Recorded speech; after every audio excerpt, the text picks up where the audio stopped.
letter from dark woods. He leaned against the frame of the bedroom door, Neefus did, contemplating. Who was that man? Who had he been? And what would his wife surely tell him of him? He put his tongue to the inside of his cheek, and then, biting down, contemplated further what it might be, what surely his wife would dictate, he believed, in as sweet a voice, ever so sure he was, as she ever so certainly would speak. Oh, he loathed her, where before they married, of course, he had loved her dearly, and more so even than perhaps he could have ever loved his own person. The pain was deep and etching within him now, as a cut that runs deeply from a sharp blade made of the finest.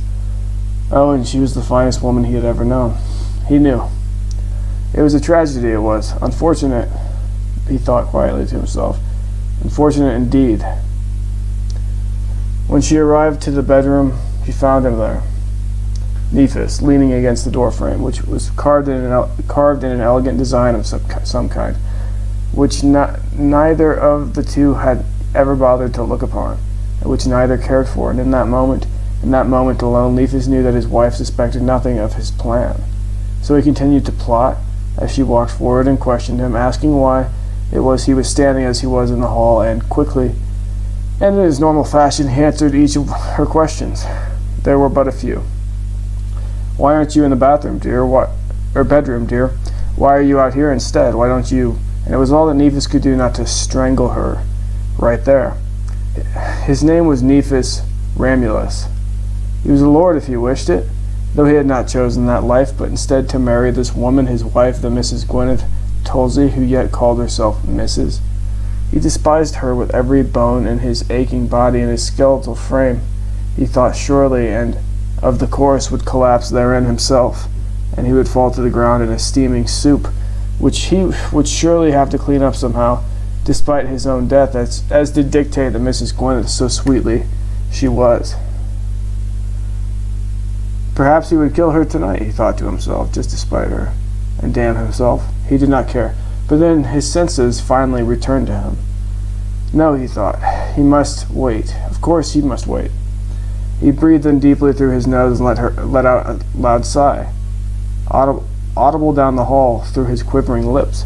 His rage was so potent, as was unfortunate. He heard Mrs. Gwyneth approach from down the hall, wherein his sigh had been audible, and he wondered disastrously if she knew anything of his plans for her. A fear creeping into him, deep and wretched, and he wondered again, should he not finish it now and get it over with? But he could not. When he saw her, his love for her all but returned, though it did not fully. He allowed himself to feel something so fragile for but a moment, a feeling of deep, melancholic disaster that surely, if he let it brew, would spell doom for his pride and for his ego, something that he would rather kill for than to allow it to happen. Who was that man anyway? What had been his name? George? George, of course, George. Hello, said the Mrs. Gwyneth in an attempt to gauge Neefus' attention. She was standing next to him now. He had hardly noticed it, somehow. His response, of course, was benign. Nothing, dear, he smiled almost chipperly. Just catching my breath is all. His smile did not alarm her as it did some people, something he had noticed of himself in the past, but she did seem to look at him anticipatorily, or as if she were waiting for something to happen. Or was that his imagination, or was he waiting for something to happen? He could not decipher it well enough himself, a fatal flaw, perhaps, he worried. But as the Mrs. Gwyneth continued to question him, Neefus soon discovered for certain that he had nothing to worry about, at least for the moment. The Mrs. Gwyneth explained to him calmly, sensing his unease, that George was simply a business partner, someone who would help with the family affairs from time to time. She was sorry, of course, she had not told him sooner, but George had simply had to stop by to discuss a few things with her about the family estate, as the Mrs. Gwyneth and Neefus, of course, owned many properties, which they leased out to various tenants. In fact, they owned the second largest real estate company in the country of Lasai, owned and operated within the quaint village of Norfolk, just a few minutes' walk from their recluse neck of the woods, so to speak. The name of the company was called the Darkwoods Company. Their competitor, as they only had one who bested them anyhow, was run by the ingenious yet mad Rifo Rocumulus. He owned, of course, this company, the name of which was the Sherwoods Company. Their families, it probably goes unsaid, were in the past highly competitive with one another. Neither had won out, not really. There were agreements made, there were deals signed, hands shook. Each controlled a piece of their own granted properties in their own granted areas, territories, actually, turfs, they called them. There were no guards or soldiers or infantrymen, what have you, who guarded such turfs. However, there was an understanding that neither of the companies, the lesser or the greater, would buy or sell land opposite of each other's respective turfs, as either had great influence over the other, though one more than the other, obviously. Neefus had never breached this agreement, and the various binding legal documents which held them true. Not since he had married, no, but no. Was this what his wife, the Mrs. Gwyneth, intended to do? She spoke no more of the matter. Instead, she went quietly to sleep, and Neefus, he followed soon thereafter, his mind racing in thought. Tomorrow, he said, tomorrow he would make a plan to go into town to send a letter, the contents of which would be of a description of the Mrs. Gwyneth's actions, or what he thought were her actions, what he expected of her intentions, and what he thought he ought to do about them. This letter, as it ran the course, would be directed to whom one may ask?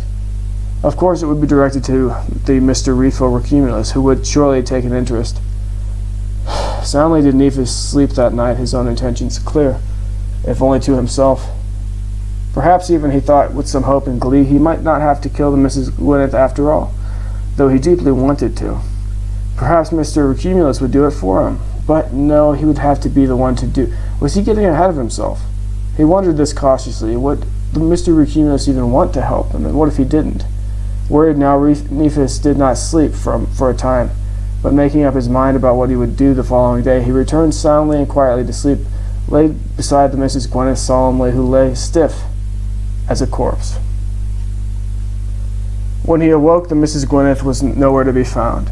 Presumably she had gone downstairs to prepare breakfast, but when Neefus had finished bathing and dressing, he did not find her there.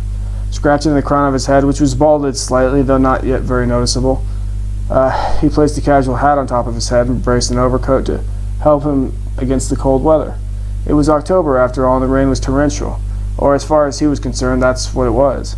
As much as he disliked it, and as inconvenient as it was, he despised the heat and the sun more, but it did not matter, not in that moment. Decidedly, he hurried, opening the door, running out into the rain, and, of course, then made the decision he would write the letter at the post office there in the village.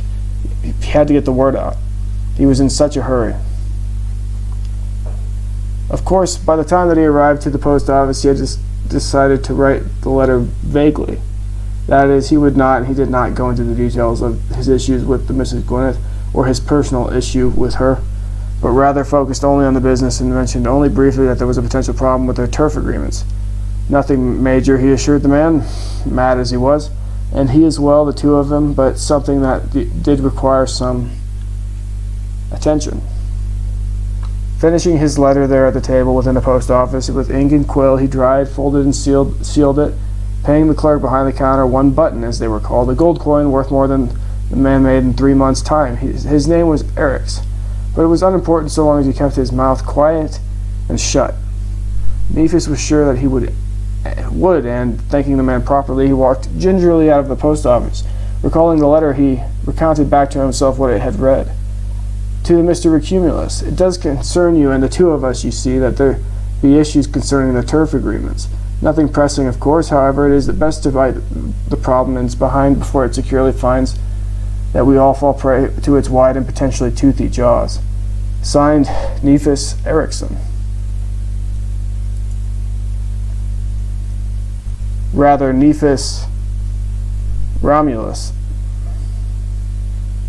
Neefus did not sign the letter with the company name, and he did not use the company seal, obviously, as he was at the post office. Instead, he used a regular one, a lion's head, something strong. It did not matter.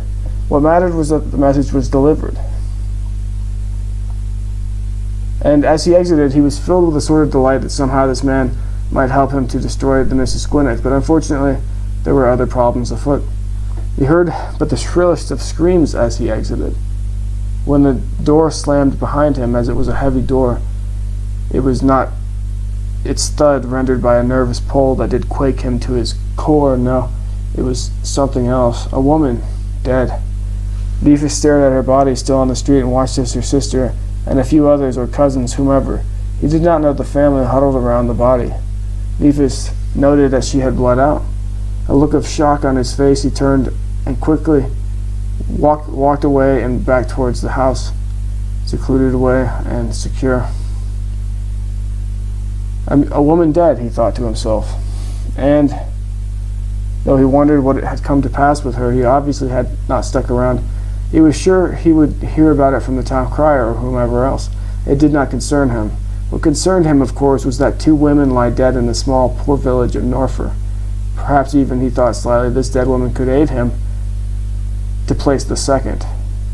In patience, he would wait and see for both the letter and this promise, or this hope of his.